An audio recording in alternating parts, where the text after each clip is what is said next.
I live in Bombay. To many people it seems like a city of dreams. People come there from villages all over India hoping to make a better life in the city. And when they get there, of course, the city can't cope. Very often in the migrant colonies, you find that there's just one tap for a whole neighbourhood of people. One day I was filming for UNICEF in one of the slums when an accident happened. But it was a welcome accident. Blessing. The skin cracks like a pod. There never is enough water. Imagine the drip of it, the small splash, echo in a tin mug, the voice of a kindly God. Sometimes the sudden rush of fortune. The municipal pipe bursts, silver crashes to the ground, and the flow has found a roar of tongues. From the huts, a congregation. Every man, woman, child for streets around butts in with pots, brass, copper, aluminium, plastic buckets, frantic hands. And naked children, screaming in the liquid sun. Their highlights polished to perfection, flashing light as the blessing sings over their small bones.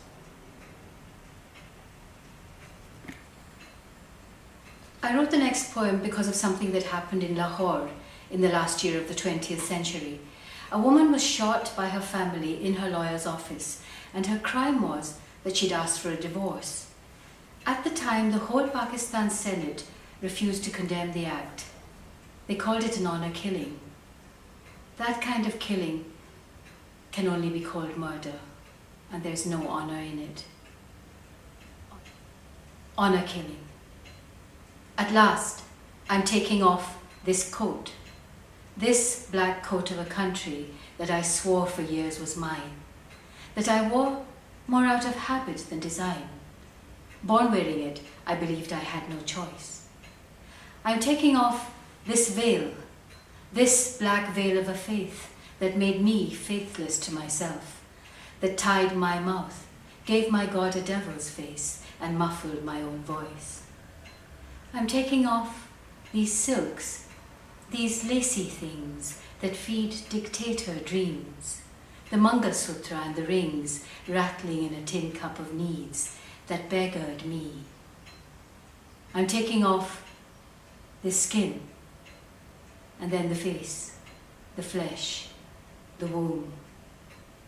Let's see what I am in here when I squeeze past the easy cage of bone.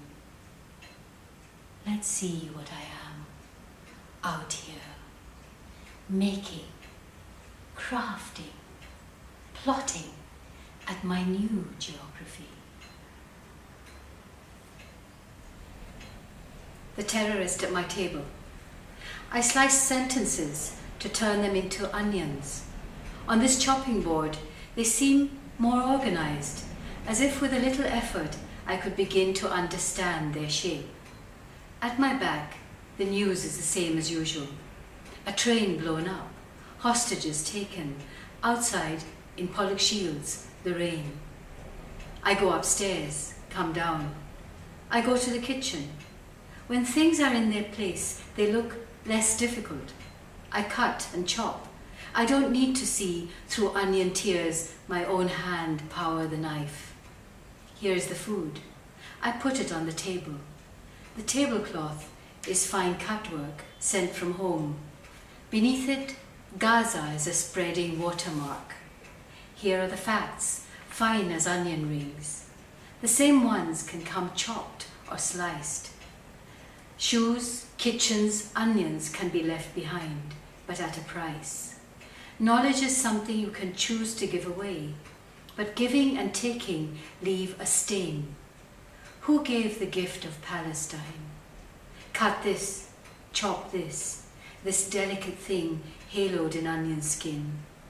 Your generosity turns my hands to knives, the tablecloth to fire. Outside, on the face of Jerusalem, I feel the rain. A while ago I went to the Alhambra in Granada to write some poems, And the reason I chose to go there was not just because it's a beautiful place, but because I was looking for an idea that once lived there. The Muslim kings who built the palaces centuries ago were people who were not afraid to open up their doors to ideas from every culture and every religion and every way of thought. They wanted the best of knowledge from all over the world. And I went back looking for the kind of self-confidence in a way to take back the territory from people who wish to narrow minds and close their doors. I also used in this series of poems the image of the pomegranate, which is also the symbol of Grenada. One of these poems is called How to Cut a Pomegranate. Never, said my father, never cut a pomegranate through the heart. It will weep blood. Treat it delicately, with respect. Just slit the upper skin across 4 quarters. This is a magic fruit. So when you split it open, be prepared for the jewels of the world to tumble out, more precious than garnets, more lustrous than rubies, lit as if from inside. Each jewel contains a living seed. Separate one crystal, hold it up to catch the light. Inside is a whole universe. No common jewel can give you this.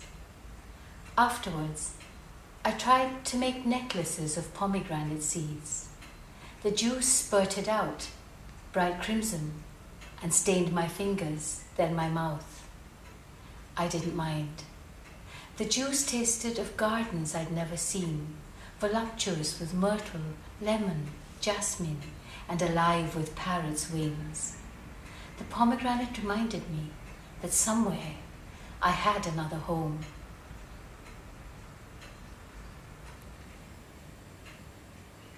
They say she must be from another country. Isn't just about being from another country or another culture or another colour or another religion. It's more to do with feeling different, disagreeing about something and feeling I have the right to speak up about it. They'll say she must be from another country. When I can't comprehend why they're burning books or slashing paintings, when they can't bear to look at God's own nakedness, when they ban the film and gut the seats to stop the play, and I ask why, they just smile and say, she must be from another country. When I speak on the phone and the vowel sounds are off, when the consonants are hard and they should be soft, they'll catch on at once, they'll pin it down, they'll explain it right away to their own satisfaction. They'll cluck their tongues and say, she must be from another country. When my mouth goes up instead of down, when I wear a tablecloth to go to town, when they suspect I'm black or hear I'm gay, they won't be surprised. They'll purse their lips and say, she must be from another country. When I eat up the olives and spit out the pits, when I yawn at the opera and the tragic bits, when I pee in the vineyard as if it were Bombay, flaunting my bare ass, covering my face, laughing through my hands, they'll turn away, shake their heads quite sadly. She doesn't know any better, they'll say. She must be from another country. Maybe there is a country where all of us live, all of us freaks who aren't able to give our loyalty to fat old fools, the crooks and thugs who wear the uniform that gives them the right to wave a flag, puff out their chests, put their feet on our necks and break their own rules. But from where we are, it doesn't look like a country. It's more like the cracks that grow between borders behind their backs. That's where I live. And I'll be happy to say, I never learned their customs. I don't remember their language or know their ways. I must be from another country.